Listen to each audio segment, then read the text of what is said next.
San Diego police have received criticism about this video showing an arrest in a gas lamp. Now, one of the officers who was involved is explaining what he says happened. Hundreds of students and families across San Diego County have had to deal with fake threats of violence at their schools this week. We have advice from an expert about what parents should not do if it happens at your child's school.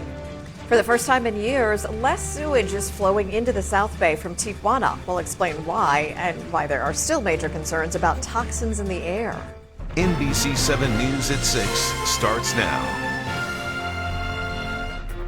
Welcome to the NBC 7 News at 6. I'm Mark Mullen. I'm Catherine Garcia. There have been several school shooting threats across San Diego County this week. From the North County to the South Bay, police arrested two 12-year-olds for making some of those threats. So none of the recent threats have been credible, but each one can cause a lot of panic and fear among students and parents, as you can imagine. NBC 7's Sean Delmoniz is at Bonita Vista Middle School, which has been the subject of fake threats this week. And Sean, you had a chance to speak to an expert about how parents should this week. And Sean, you had a chance to speak to an expert about how parents should handle situations like this.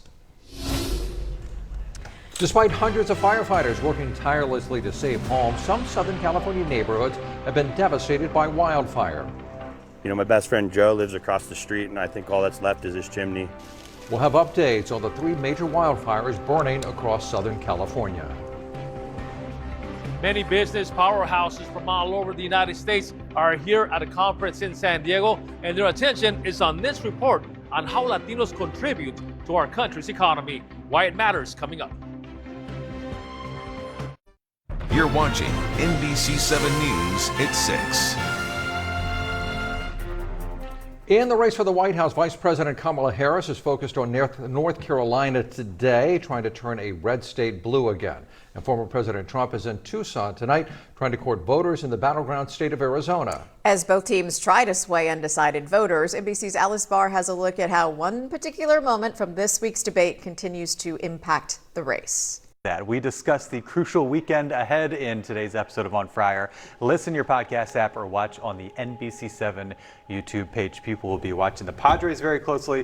They'll also be watching all those other games and doing a lot of scoreboard watching this weekend. Do what you got to do. It's kind of confusing. All right, thanks. That's where we have you, Darnay. Thank you. Thanks for watching. Wheel of Fortune is next. We'll see you back here at 11. Have a good evening.